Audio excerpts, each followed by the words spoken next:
आज हम लोग आर्यों के भौगोलिक क्षेत्र पर चर्चा करेंगे। आर्यों का जो भौगोलिक क्षेत्र था, या इसको समझने के लिए जो है ना, हमको लगता है कि इसको दो भाग में विभाजित कर देता है। जैसे हम लोग इसके कालानुक्रम को समझे थे, ठीक उसी प्रकार से हम लोग इसको ऋग्वैदिक आर्य और उत्तर वैदिक आर्य में विभाजित कर देते हैं। इसको अलग अलग समझ लेंगे तो ज़्यादा अच्छा रहेगा। तो ऋग्वैदिक आर्यों का भौगोलिक ज्ञान कहाँ तक था, जानना होगा ना इसको।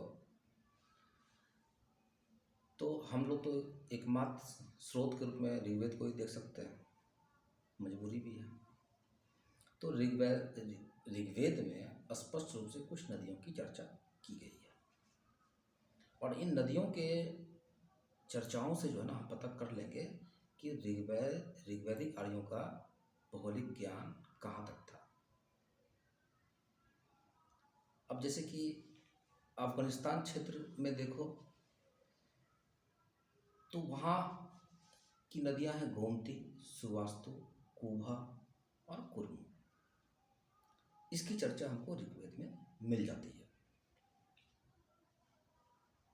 पंजाब क्षेत्र में जब आ जाते हो तो हमको सुतात्री, बिपाशा, पुरुषनी, अस्कनी और वितिस्ता नाम की नदी का चर्चा मिलता है। कश्मीर में जाते हैं तो मरुदबिरधा नाम की नदी का उल्लेख पाते हैं। तो हमको ये तो पता चल गया कि ऋग्वेद में उल्लेखित इन नामों से यह पता चल जाता है कि ऋग्वैदिक आर्यों को इन क्षेत्रों की जानकारी थी। बार बार सप्त संदर्भ प्रदेश का नाम आता है। तो सप्त संदर्भ प्रदेश जो है ये क्या है? तो अफगानिस्तान की दो नदी,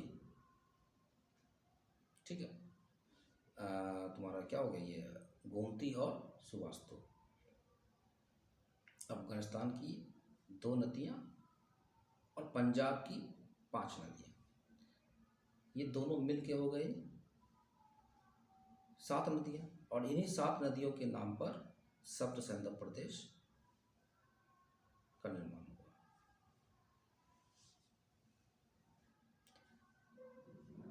उनकी भौगोलिक जानकारी का सबसे सुंदर उदाहरण जो है ना, हमको यहाँ से भी प्राप्त हो जाता है ऋग्वेद के 7वें मंडल से। तो ऋग्वेद के 7वें मंडल में दशारथ्य युद्ध का वर्णन मिलता है, और ये बड़ा सुंदर वर्णन है। और दशारथ्य युद्ध जो है, ये पहला युद्ध था जिसमें हमको सबसे पहले सामाजिक एकता का साक्ष्य मिलता है। तो बड़ा इंटरेस्टिंग है ये दशारथ्य युद्ध। सबसे पहले तो इन युद्धों का नेतृत्व जो है 2 पुरोहित किए। एक का नाम था विश्वामित्र, दूसरा का नाम था वशिष्ठ। और ये युद्ध जो लड़ा गया वो एक राजा के विरुद्ध 10 राजाओं ने युद्ध किया, संगठन बना करके। तो जो राजा था वो एक राजा थे सुदास, और इसी सुदास के विरुद्ध जो है ना, वो 10 राजा अपना संगठन बना करके इनसे युद्ध किया। और इस युद्ध का नेतृत्व जो है सुदास की तरफ से वशिष्ठ जी किए, और 10 राजाओं की तरफ से विश्वामित्र किए। तो चूंकि ये युद्ध जो है पुरुषी नदी के तट पर हुआ, और पुरुषी नदी कहाँ पर है? पंजाब में। तो पंजाब का निर्धारण करना आसान से हो जाता है इस चर्चा से। दूसरा है तुम्हारा उषा सूक्त। ऋग्वेद में सूक्त पे हम लोग चर्चा भी किए थे कि पूरे ऋग्वेद को 4 सूक्तों में विभाजित कर दिया गया था। नदी सूक्त, नासदीय सूक्त, संवाद सूक्त, नहीं चर्चा किए थे हम लोग। तो उसमें हम लोग क्या देखते हैं उषा सूक्त में, कि इसमें पंजाब के प्रातःकालीन बेला का बड़ा सुंदर और अद्भुत वर्णन किया गया है। तो क्या वर्णन है, ये तो बात की बात है, लेकिन यहाँ ये तो पता चल गया कि यहाँ पंजाब की चर्चा की गई है ऋग्वेद में फिर से एक बार। इसके अलावा जो है ना, इसमें ऋग्वेद में हम नर्मदा और बिंद की कहीं कोई चर्चा नहीं पाते हैं। स्पष्ट है कि ये अभी तक दक्षिण भारत से अनभिज्ञ थे। और ये पूर्वी भारत से भी अनभिज्ञ थे। मैंने बंगाल, पूर्वी भारत के दलदलीय क्षेत्र से, यानी कि बंगाल से ये अभी तक अनभिज्ञ थे, क्योंकि ये अभी तक बाघ से परिचित नहीं हो पाए थे। तो निष्कर्ष के रूप में हम लोग क्या बोल सकते हैं कि उनका भौगोलिक ज्ञान जो था वो यमुना से आगे नहीं जाता था। क्लियर हो गया? अब हम उत्तर वैदिक काल के आर्यों का भौगोलिक ज्ञान भी देख लेते हैं, कहाँ तक उसका ज्ञान था। लेकिन वो पंजाब, चूंकि अब जन जो है ना वो थोड़ा सा बड़ा हो गया, जनसंख्या में वृद्धि हुई, तो अब ये पंजाब से तो बाहर निकल गया, ये इसमें तो कोई किंतु परंतु नहीं है। और गंगा यमुना दोआब तक ये परिचय प्राप्त कर लिए थे। भरत का नाम तो सुने होंगे, राजा भरत। पुरु का नाम सुने होंगे। ये दोनों जन था, और ये दोनों जन उस समय आपस में मिल गए, और इसमें बाद में आके तीसरा पंचाल जन जो था वो भी अब यहाँ पे आके मिल गया, और इस तीनों जन के मिलने से कुरुक्षेत्र जन का निर्माण हुआ, जिसकी राजधानी हस्तिनापुर थी। क्लियर हो गया कि ये पंजाब से बढ़ के इसका दायरा काफी बड़ा और विस्तृत हो गया। ब्राह्मण ग्रंथ शतपथ का नाम तो सुने ही होंगे। तो शतपथ ग्रंथ से भी यह पुष्टि हो जाती है, उसमें एक कथा है।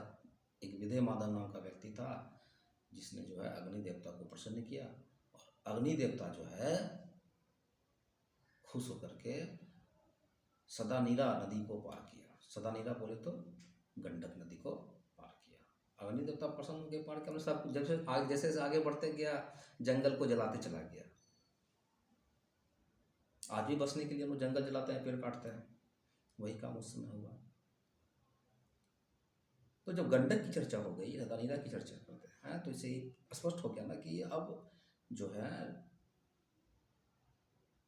उत्तर वैदिक आर्यों का जो भौगोलिक ज्ञान था वो पूर्वी क्षेत्र तक पहुंच गया था। शतपथ ब्राह्मण में एक और चर्चा मिलता है कि अगस्त्य मुनि ने दक्षिण भारत में आर्यीकरण का कार्य किया। दक्षिण भारत में आर्यीकरण का कार्य किया।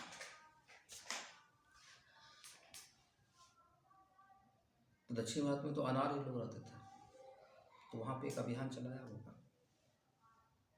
इसकी चर्चा हमको शतपथ ब्राह्मण में मिल जाती है। दूसरी चर्चा हमको अथर्ववेद से भी में भी मिलती है, बहुत सारी चर्चा मिलती है कि ये इस समय हिमालय, उसमें अथर्ववेद में जो है ना हिमालय के पूर्वी क्षेत्र की चर्चा की गई है। इसका मतलब है कि वो हिमालय से परिचित हो गए थे। और इसके अलावा जो है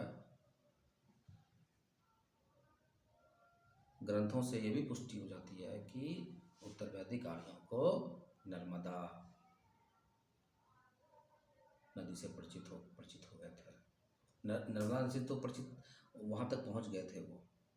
वो समुद्र से परिचय प्राप्त कर लिए थे। तो इस प्रकार हम देखते हैं कि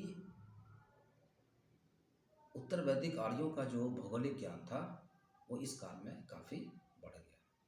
ओके, अब हम लोग जो नेक्स्ट चर्चा का जो विषय रहेगा वो उत्तर वैदिक या वैदिक काल के राजनीति के बारे में हम थोड़ा समझेंगे। तो